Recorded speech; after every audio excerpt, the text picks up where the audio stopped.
Let's mic देश का मिजाज साउथ।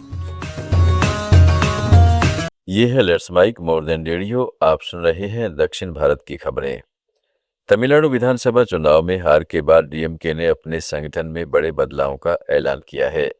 चेन्नई में पार्टी की कार्यकारिणी बैठक में 9 प्रस्ताव मंजूर किए गए। इसके तहत संगठनात्मक जिलों की संख्या 78 से बढ़ाकर 110 करने का फैसला हुआ है, ताकि हर करीब 2 विधानसभा क्षेत्रों के लिए एक जिला इकाई हो। जिला सचिवों के लिए अधिकतम उम्र 70 साल और कार्यकाल की सीमा तय की गई है, जबकि निचले स्तर के कई पदों पर भी उम्र और कार्यकाल की सीमाएं लागू होंगी। तमिलनाडु में मुख्य सचिव डॉक्टर एम साई कुमार के खिलाफ कार्रवाई की मांग तेज हो गई है।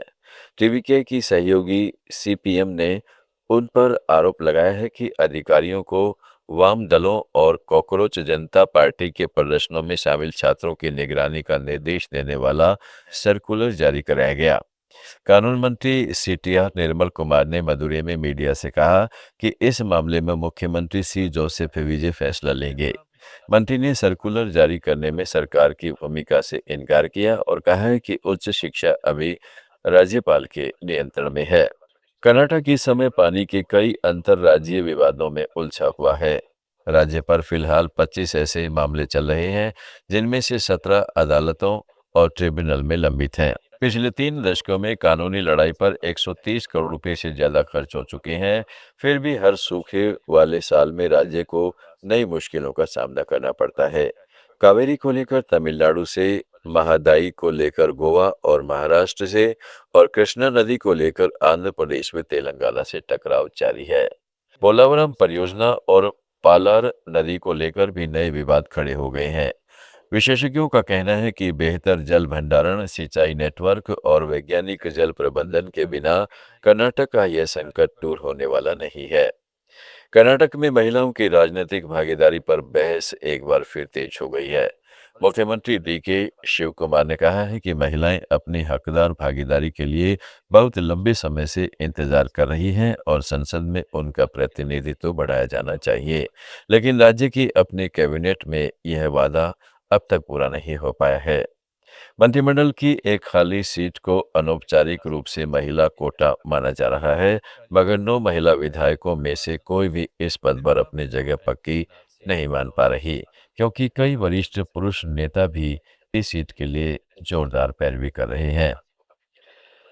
आंध्र प्रदेश में सूखा प्रभावित क्षेत्रों को पानी पहुंचाने के लंबे इंतजार का अंत अब होने ही वाला है। मुख्यमंत्री एन चंद्रबाबू नायडू ने अमरावती में हुई बैठक के बाद घोषणा की कि 3 दशक पुरानी पूला सुबैया वेलिगोंडा परियोजना का पहला चरण 31 अगस्त को शुरू होगा। इससे प्रकाशम, मरकापुरम, नेल्लोर और कडप्पा जिलों के करीब 4 लाख लोगों को पीने का पानी और 1,19,000 एकड़ भूमि को सिंचाई मिलेगी। अनाकापल्ली जिले के अलमंडा कोडरू में हुए स्वर्णोदय स्वच्छांध्र कार्यक्रम में उन्होंने कहा है कि पोलवरम पाई नहर के जरिए सितंबर के पहले सप्ताह में गोदावरी का पानी अनाकापल्ली जिले तक पहुंच जाएगा।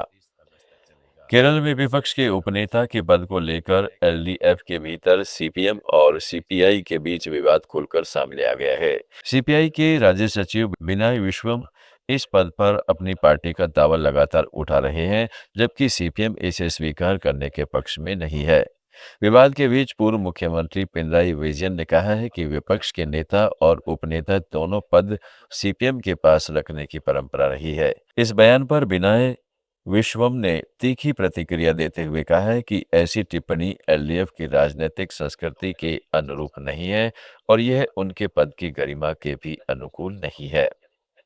पुडुचेरी विधानसभा में पहली बार प्रोटेम स्पीकर के नेतृत्व में सत्र चलेगा। 24 अगस्त को विधानसभा सत्र शुरू होगा, जिसमें उपराज्यपाल का अभिभाषण होगा और मुख्यमंत्री एन रंगासामी 2026-27 का बजट पेश करेंगे। आमतौर पर स्पीकर के चुनाव के बाद ही नियमित सत्र होता है, लेकिन एनडीए के घटक दलों एआईएनआरसी और भाजपा के बीच स्पीकर पद पर सहमति नहीं बन पाने के कारण प्रोटेम स्पीकर एएन बालगन ही इस सत्र की अध्यक्षता करेंगे। यह प्रक्रिया विधानसभा के इतिहास में पहली बार हो रही है, क्योंकि बजट पास करना जरूरी है। तमिलनाडु, कर्नाटक, केरलम, आंध्र प्रदेश, तेलंगाना, पुडुचेरी और अंडमान निकोबार की ताज़ा खबरों के इस बुलेटिन को रोजाना सुनने के लिए डाउनलोड करें लेट्स माइक ऐप। जुड़े रहिए लेट्स माइक के साथ।